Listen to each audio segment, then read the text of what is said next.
So today we are going to go back to our fruit sketch. So this is going to be a thumbnail sketch and we're going to start adding color to it. So a thumbnail sketch is a very quick-ish sketch that helps you visualize the composition you're going to use, that helps you arrange elements before committing to a bigger project. So we are going to experiment on this little thumbnail sketch. We're going to play around with color pencils. We're going to see what fruits we like, how to layer colors, and we're just going to use this as a little practice piece. So we are going to start by layering those colors. So pay very close attention to all the little details, all of the colors, see what you're able to overlap, see what the colors look like. The red is not only going to be red, there's going to be a little bit of purple, a little bit of blue. The green in the kiwi, for example, in this picture, is going to have blue, it's going to have yellow, it's going to have white. So think about how to overlap those colors in order to recreate that image perfectly.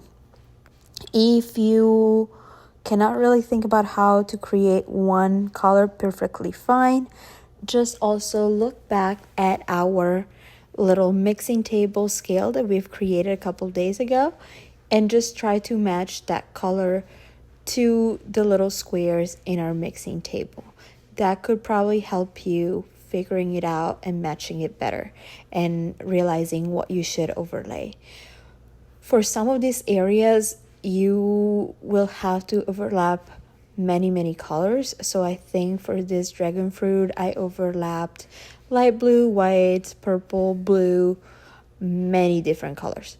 So think about how you are going to create those colors, and you can create them on the side as well, on the side little page if you want to practice them, if you don't want to commit to them just yet on your little thumbnail sketch, or you can just go for it and try and experiment and have fun. So just make sure you do not start by putting a lot of pressure, because that is not going to help you layer the colors nicely. So just start with a light pressure, and then we're going to build up layers after layer after layer in order to create those colors. Creating layers on top of each other will also make sure that you're able to blend those colors a little bit better, and it's not going to look streaky.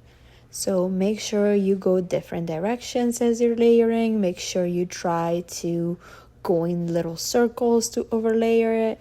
Just try different methods, try different things, and just make sure you finish this little thumbnail sketch. Also, we are going to be practicing on this gray paper, because this is pastel paper, which is going to be what we're using for our final project with our color pencils. So once you're finished coloring it all in and adding all the little details, make sure that the seeds are in the right spots, make sure you have the right amount of seeds, make sure that you get it submitted on Canvas.